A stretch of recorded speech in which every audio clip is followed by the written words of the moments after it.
देखो बेटा एक क्वेश्चन आ रहा है, एटीपी का मॉलिक्यूल। मैम बस अब हमारी कहते हैं ना बस हमारा ब्रेन बिल्कुल सैचुरेट हो चुका है, बस हमारा ऑलमोस्ट टॉपिक भी खत्म हो गया। देखो बेटा एक क्वेश्चन आ रहा है, ठीक है, कितने प्रोटॉन यूटी 8, तो यहाँ पे एरोबिक रेस्पिरेशन में टोटल 38 एटीपी बन चुके हैं। बधाई हो, फाइनली वो टाइम आ गया जब हम बोल सकते हैं कि हमने ग्लूकोज के एक मॉलिक्यूल से हमने 38 एटीपी बना दिए। 38 एटीपी मतलब काफी एनर्जी हमने बना दी जब हमने करी एरोबिक रेस्पिरेशन, जिसमें कि हमें बहुत सारी स्टेप्स कराने पड़े। हमें ग्लूकोज को ग्लाइकोलिसिस की प्रोसेस में भेज के 2 पायरुवेट बनाए, पायरुवेट क्या कर लेते हैं, फाइनल रिकॉल कर लेते हैं। हम बात हो गया भाई, इस तरीके के क्वेश्चंस बहुत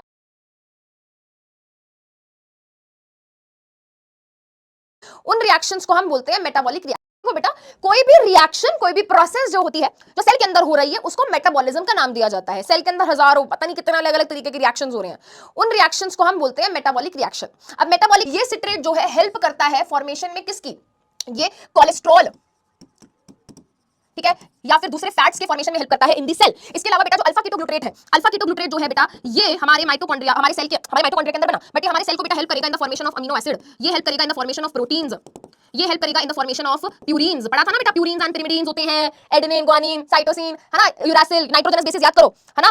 तो एडेनिन एंड ग्वानिन क्या थे, प्यूरिन्स थे, राइट। हाँ, तो प्यूरिन्स हमारे फॉर्मेशन में हेल्प करता है अल्फा कीटोग्लूटारेट। यानी कि जब अल्फा कीटोग्लूटारेट यहां पे बनेगा क्रेब्स साइकिल के टाइम पे, तो कहेगा कि यार चलो थोड़ा सा मैं हेल्प कर देता हूं ये बनवाने में। तो alpha the formation of chlorophyll, chlorophyll की फॉर्मेशन में क्या करता है, हेल्प करता है। ऑक्सैलो एसीटेट जो है बेटा ये पिरिमिडीन्स के फॉर्मेशन में क्या करता है, हेल्प करता है। ठीक है, अमीनो एसिड्स हो गए, प्रोटीन्स हो गए,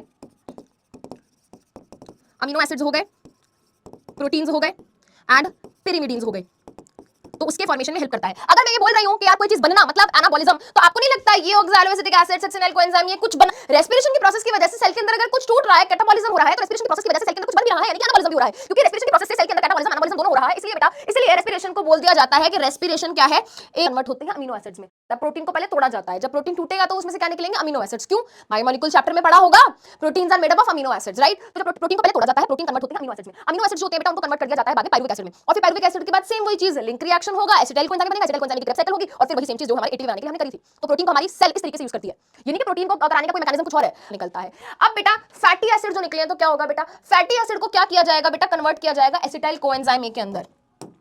फैटी एसिड जो है बेटा उनको कन्वर्ट किया जाएगा किसमें, एसिटाइल कोएंजाइम ए के अंदर। ठीक है, ये वही एसिटाइल कोएंजाइम है बेटा जो लिंक रिएक्शन से बन रहा था, हमने यहाँ पे डायरेक्टली इसको एसिटाइल कोएंजाइम में कन्वर्ट कर दिया, एसिटाइल कोएंजाइम में बन गया।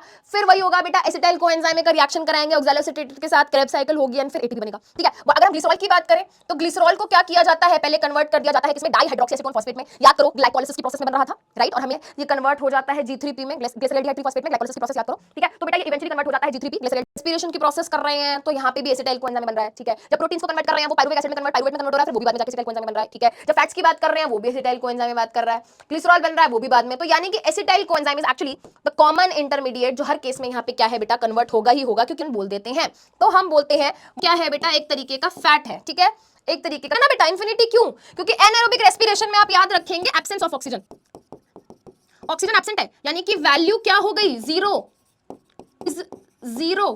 तो बेटा अपॉन में जीरो मतलब